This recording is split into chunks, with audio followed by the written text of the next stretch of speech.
윤석열 정부가 취임 초부터 우리는 미국이야.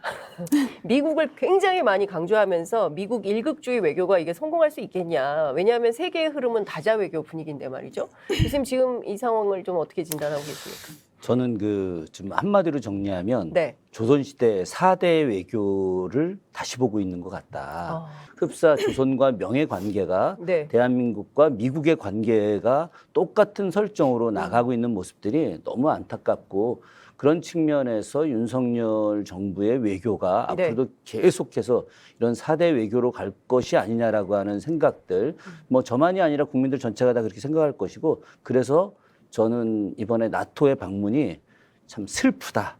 이렇게 먼저 생각을 합니다. 그렇군요. 원래 당초 한 14개 정도의 외교 일정을 대통령께서 소화하시기로 예정이 돼 있었어요. 근데 지금 막 줄줄이 취소가 되고 있는데 원래 핀란드 대통령하고 첫 번째 정상회담을 하기로 했는데 취소됐어요. 그리고 나토 사무총장 거긴 주최 측이거든요. 근데 주최 측이면 대충 좀 만나주면서 가야 되는데 또 여기도 또 취소가 됐어요. 그러니까 아니 어떻게 되는 거야? 막 이렇게 불안한데 어떻게 보십니까? 민주당 안에서는 이런 지금 윤석열 대통령의 외교를 어떻게 보고 계십니까?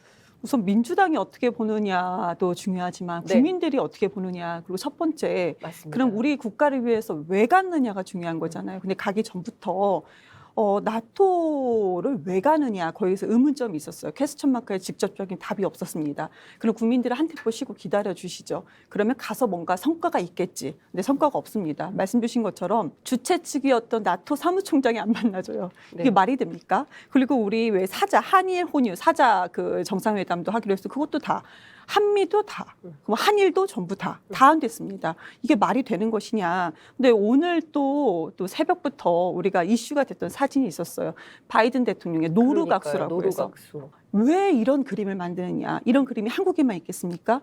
이게 전국, 그러니까 해외로 다 퍼져 있는 거예요. 전 세계가 보고 전 있는 세계로 거죠. 다 퍼져 나가 있는 거죠. 이게 말이 되는가. 지금 제일 중요한 게 뭐 여러 가지 그 양자 회담이 취소되고 있지만 사실 오늘 밤 9시 30분에 열리는 한미일 정상회담이 제일 중요한 이슈가 되지 않을까 싶습니다. 여기에서 북핵 문제와 관련해서 그리고 중국에 대해서 3국이 어떤 태도를 취할지 굉장히 중요한데 교수님 어떤 메시지가 좀 나와야 된다고 보십니까? 글쎄 저는 그 한미일 정상회담이 네. 지금 이제 정부 발표로는 30분 정도 25 시간이 분입니다. 예, 근데 25분도 아니라 제가 봐서는 한 20분 정도 될 것 같아요. 왜냐하면 그 뒤에 사진 찍는 시간이 있고 네. 그 바로 뒤가 이제 그 전체 회의가 진행되고 있기 때문에 네. 저는 이 한미일 정상에서 회담에서는 아주 간단하게 두 가지 이야기가 나오게 될 것 같다. 첫 번째는 이번 나토 회의에서의 핵심이 바로 주적이 러시아만이 아니라 이제는 중국도 가는 것이다. 그렇죠. 이게 이제 핵심 내용이 되는 건데 네. 그래서 중국과의 관계 문제에 대해서 공동 대응하자라고 하는 내용이 하나가 있을 것이고 또 하나가 이제 북핵 문제와 관련해서 철저하게 북핵의 문제를 막아내는 이번 내용에서 나토 회의에서 핵심 내용이 또 굉장히 흥미로운 것이 북한이 핵무기를 개발하는 데 들어가는 이런 그 비정상적 그 비용들 네. 그런 그 비용들을 갖다가 더욱더 차단을 해야 된다라고 하는 내용이 의지에 포함되어 있더라고요. 그러면은 자연스럽게 한미일 회담에서 결국은 중국과 북한을 압박하는 그런 내용이 중심이 될 것이다.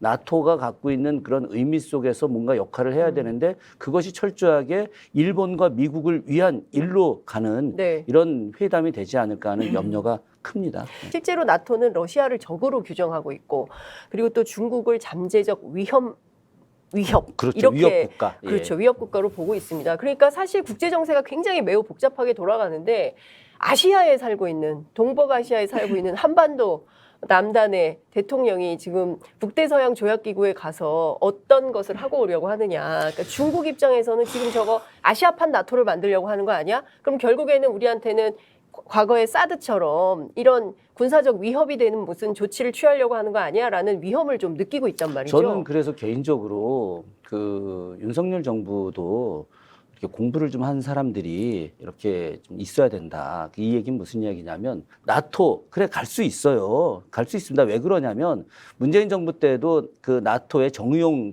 그 장관을 작년 4월에 파견을 해서 네. 관련된 일을 좀 논의를 했었거든요. 갈 수 있는데 가기 전에 하다못해 중국 대사관에 특사를 보내가지고 대사한테 우리 이렇게 할 거다. 또 러시아 대사에도 이렇게 할 거다. 그러니 형식적으로 미국한테 끌려서 어쩔 수 없이 가지만 그러나 우리가 실질적인 관계는 잘 좀 보내고 싶으니 이해해줘라. 이렇게 해야 정상이었는데 그런 과정이 지금 없는 건가요? 없죠. 없는 거죠. 나토라는 것은 구소련에서 군사 대응으로서 우리가 대응하기 위해서 집단 방위 기구를 만든 거 아니겠습니까? 근데 거기에 지금 뭐 일본은요, 솔직히 거기에 맞아요, 가는 게 맞아요. 일본은 또 남코리아 4개 섬, 일본 그 러시아가 국경이 또 만나는 지점이 있어요. 그리고 그쪽에는 만약에 러시아가 동진 정책을 한다. 그럼 일본 입장에서는 상당히 이건 대응을 해야 되죠. 일본 혼자 할 수 있는 상황이 아닙니다. 그러니까 나토에 가입하는 게 맞다. 그냥 우리는 되게 외교적으로 지정학적으로 되게 좀 위험한 위치. 그러니까 우리가 그 외교적으로만 봤을 때는 좀 어려운 위치에 있지 않습니까? 그럼 이것을 어떻게 할 것인가? 그럼 우리가 나토에 가서 무슨 얘기를 할 것인가? 그거를 의전팀뿐만 아니고 그런 그러니까 대통령의 참모진들과 그런 얘기가 있어야 되는데 그런 얘기가 전혀 있지 않았었다. 지금 나토에서 회의를 할 때 개념 자체가 중국에 대해서 그전에는 호의적인 무역 파트너였습니다. 근데 지금 나토에서 중국에 대한 개념을 전략적 도전이라고 했거든요. 전략적 도전, 한마디로 견제에 있는 겁니다. 러시아는 아예 대놓고 직접적인 위협이라고 딱 이렇게 정의를 내렸습니다. 한미일 정상회담 어떤 얘기인가, 그리고 의전 얘기도 같이 해주셨는데 한미일 정상회담에서 이거는 군사적인 얘기가 아주 많이 나오고 있습니다. 그럼 우리나라가 여기 껴서 무엇을 하겠는가? 그럼 우리는 정말 최악의 상황입니다. 그러면은 일본의 군사력이 한반도에까지 오는 부분에 대해서 우리가 어떻게 방어할 수 있는가?